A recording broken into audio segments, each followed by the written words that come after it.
What's up, Badger Nation? Glad to be home. Home to the original cheese curds. I miss those.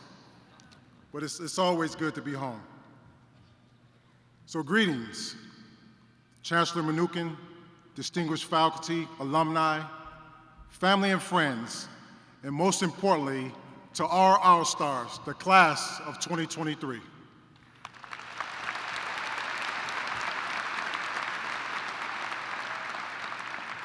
Thank you for that warm welcome and for inviting me to be a part of your special day.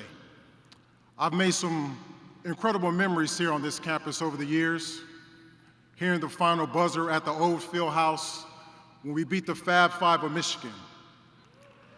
Yeah.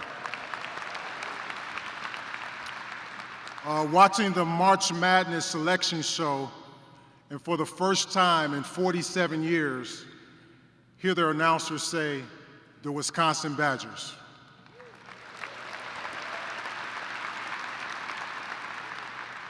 Standing on this court just last year and seeing my jersey lifted higher and higher till it reached its new permanent home in the rafters. Oh, there it is, it's on the screen. I was wondering where it was. It's still here, yes. But nothing compares to this moment, this honor, to serve as your commencement speaker. Looking out at all of you, I see future leaders in the communities, boardrooms, academia, the halls of government, the arts, and more. But if I'm being honest, I see a lot of blurry eyes out there and a lot of yawning. Okay, how many of you made a trip to Wando's or KK's this week?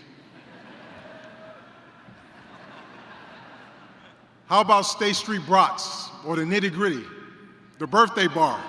That's what we used to call it. Okay. How many of you made a visit to all of them? Hey, don't worry about it. I've been there. Those are some of my favorite places. And remember, I'm the guy who tweeted I would pay the bar tab for all the students who attended the 2014 Final Four in Dallas. And a lot of you came out there, and it was a pretty hefty tab, but we had a great time. Because, you know, big milestones deserve big celebrations, and this one is huge.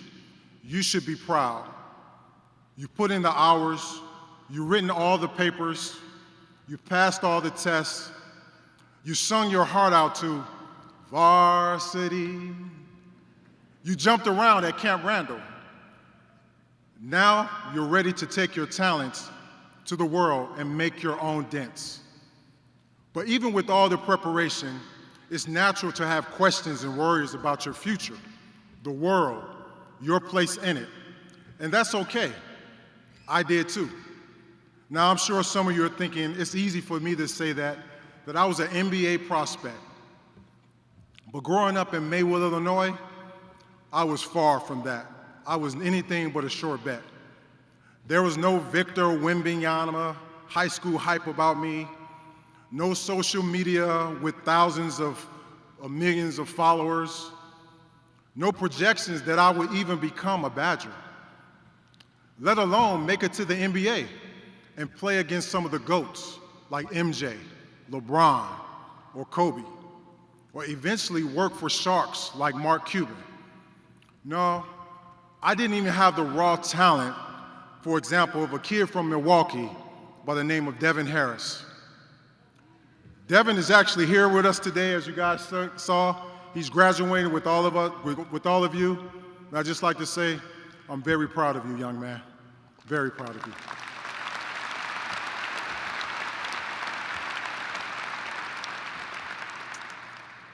No, back then, I was just an average player. So when I entered Proviso East High School, I went one step at a time. When I was on the freshman team, when I was a freshman, I played on the freshman team. When I was a sophomore, I played on the sophomore team. But I learned that the fast track isn't always the best track. You can miss valuable things that way. I learned about patience and humility, that growth doesn't come when everyone is watching, but by how you work when nobody is. By my junior year in high school, I finally made the varsity, along with two amazing players by the name of Donnie Boyce and Sherelle Ford. We were given the nickname the Three Amigos, and we became a powerhouse in basketball in the state of Illinois. But still, in terms of attention from college coaches and scouts, I was definitely considered the third amigo. The interest in me was close to nada, for you Spanish speakers out there. I averaged just 10 points and 5 rebounds that year. So to be quite honest, at that point, my focus was on getting an academic scholarship. My mom would tell me that basketballs deflate, but your education is forever. And she made it a point to give my National Honor Society certificate a prominent place in her living room amongst all my basketball trophies. But still, it ate me up that I always was overlooked on the court. But that kept me hungry. That made me always go 100%, no matter what the circumstances were. And during one basketball camp, that attitude paid off. The camp was packed with high school stars from across the country. I just wasn't considered one of them. So I got placed in a late, low-stakes makeup game, so to speak. Most of the coaches and scouts had gone. There were no media or crowd buzz. It was just scattered people in an empty gym. It was like playing in the shell. I don't know if you guys have played in the shell. That's where I was playing. But luckily for me that day, two of the people that decided to stay were Badgers. Head coach Steve Yoder and his assistant, Ray McCallum. I was so excited, because as a Chicago kid, Big Ten hoops was my NBA. It meant everything that Coach Yoder would take a chance on a skinny kid like me. So years later, I asked Coach, what did I do that made an impression on him? And he said it was because while others were going half speed, I was going full speed. I was giving it everything. The other guys might play the game like it was low stakes, but I was going to give a championship effort. Class of 2023, that attitude is how you made it to this day. And as you get ready to tackle the challenges of our time, step on the gas even harder. Keep giving it 100%, even if you're not sure it will be seen or rewarded. I'm living proof that if you keep the faith, eventually your dreams can come true. Now, thank you.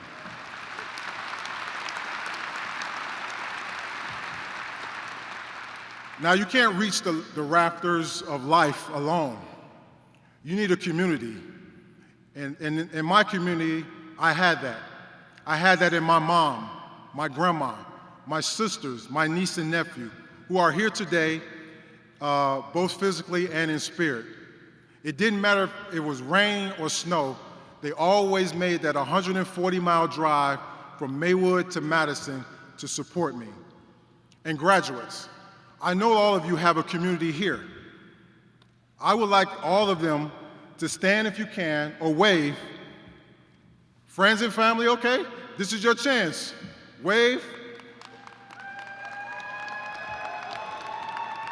I love it. Class of 2023, let's give them a round of applause, because this is their day too.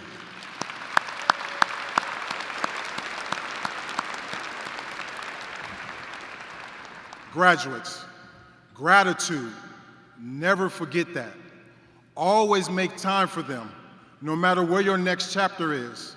FaceTime or call your parents or loved ones. And keep your Badger family close as well. Your personal community will always have your back.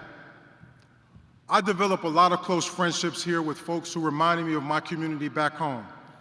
People like my former teammates, Tracy Webster and Howard Moore, both who were very instrumental in my success on and off the court. but I also had to learn how to cultivate a broader community. My neighborhood in Maywood was 95% black. Here in Madison, my reality was the opposite. For the first time in my life, I walked into classrooms and dorms where I was the only person of color. And like any person experiencing that for the first time, there was a voice in my head that said, keep to yourself, stay away, don't get engaged, stick to what you know. But I decided to do the opposite, to open myself up. I made lifelong friends that way, from all different backgrounds. And when I had a chance to leave school and go pro before my junior and senior years, I told the NBA, it can wait. I wasn't ready. I still had more to learn here at Wisconsin. Again, skipping no steps. And that was the right call for me. 4 years at Wisconsin prepared me for my career and for the world. Just look at my career. My friends and my teammates. Dirk Nowitzki was from Germany. Steve Nash was from Canada. Tony Parker was from France. Manu Ginobili was from Argentina. Tim Duncan was from the Virgin Islands. And Nick Van Exel was from nearby Kenosha, Wisconsin. We didn't allow labels or backgrounds to dictate how we supported and cared for each other. It didn't just make us a better people, but it made our teams better. That's how champions roll, by playing and living unselfishly. Like my old coach, Greg Popovich, said more bluntly, you got to get over yourself and realize it takes a group to get things done. Thank you.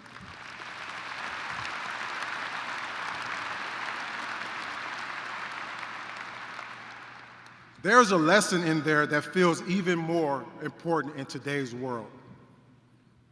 Just last month, we saw a hateful neo-Nazi march here at the state capitol. It is the kind of thing that we're not supposed to see here in America, and certainly not here in Madison. We're not about that.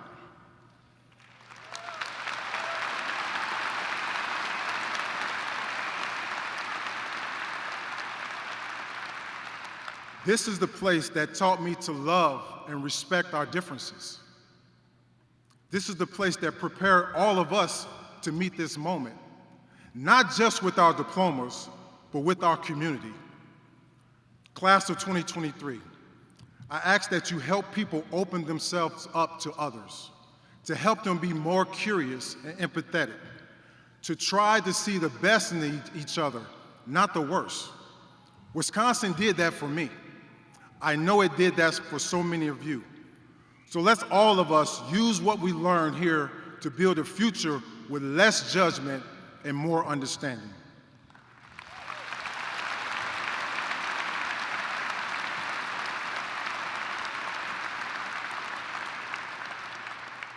And don't be afraid to pave your own paths. The world is going to try to pigeonhole you, try to compare you and others to say, you're the next this, or you're the next that. I felt that pressure a lot. Growing up in Chicago, I wanted to be the next Michael Jordan. Hey, every kid in Chicago wanted to be the next Michael Jordan. His posters were all over my wall. I used to press play on the videotape, on his videotape, Come Fly With Me, every night, so I would hear in my dreams him talking about beating Georgetown or those Detroit Pistons. And one day, my dream came true. I won a contest in high school to play Michael Jordan one-on-one. It's true. It's all over YouTube, my curly hair and everything. If it's anyone from the tech department who knows how to take that off YouTube, I would greatly appreciate that. But then something magical happened that day. I beat Michael Jordan one-on-one.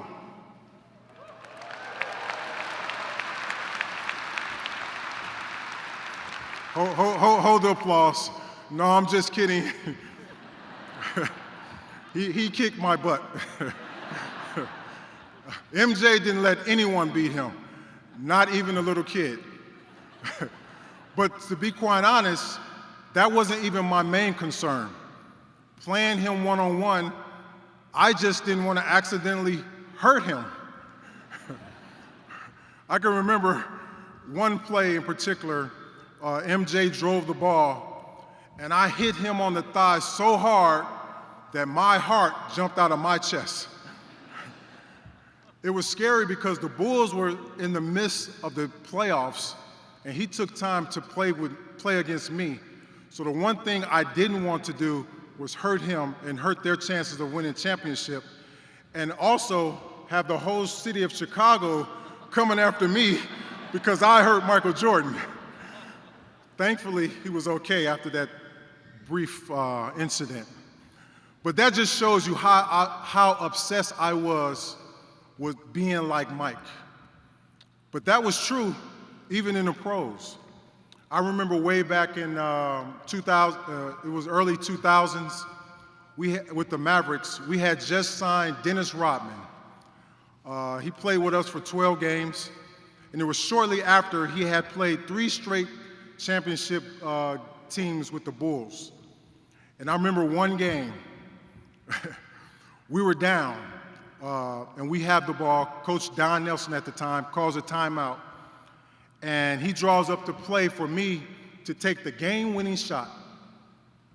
So as we're walking on the court, Dennis pulls me to the side and says, "You know, Michael would take this to the basket."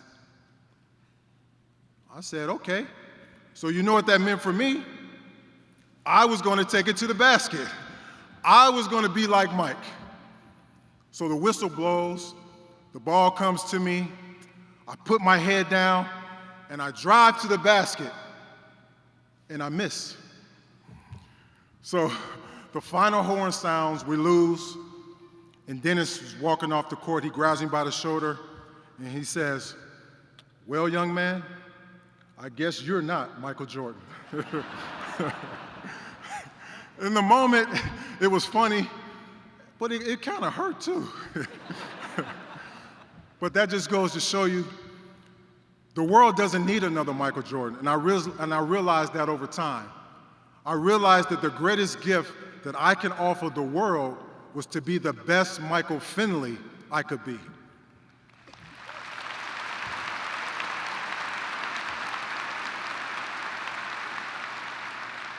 And what's that, you may ask? A basketball player, an all-star, a world champion, a community member, a founder of a foundation dedicated to the well-being of young people, a businessman, an executive with the Dallas Mavericks, an investor in films, real estate, and other ventures, a family man, a husband, a dad, a son, a brother, an uncle, and grandson, and of course, always a Badger.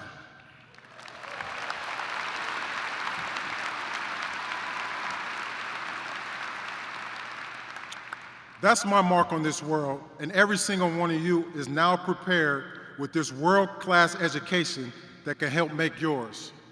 As you get ready to walk across this stage, remember, there's no blueprint on how to pave your personal path from here. But if I could offer one piece of advice, it's this: resist the temptation to become something or someone you're not. Focus on becoming the best version of yourself. At minimum, it'll save you a lot of heartbreak, and more importantly, it's the way to win and help the world around you win too. We have a mantra with the team in Dallas: are you doing everything to win? But what is winning? Winning is a term used and thrown around loosely every day. But winning is a way of life. It's a commitment to working hard, doing what's right, willing to sacrifice for you and the betterment of the team. Graduating from this great university, you are a winner. But you must continue to grow from your UW experience to keep winning. As you get ready to start this new chapter, I urge all of you to stay connected to the community that you've built here. You may be leaving UW, but UW would never leave you. This campus isn't just a place from my past, it's a very real part of my present and my future. It's where I learned about the world, myself, and others. It's where I made and where I maintain my closest friendships, and it will always be a part of me. You may leave this campus, but you're joining our alumni family. We'll always be here for you, and we know you'll keep making us proud. So graduates, continue to demonstrate your dedication in showing the world the leaders you are. Thank you. Congratulations to the graduating class of 2023, and on Wisconsin.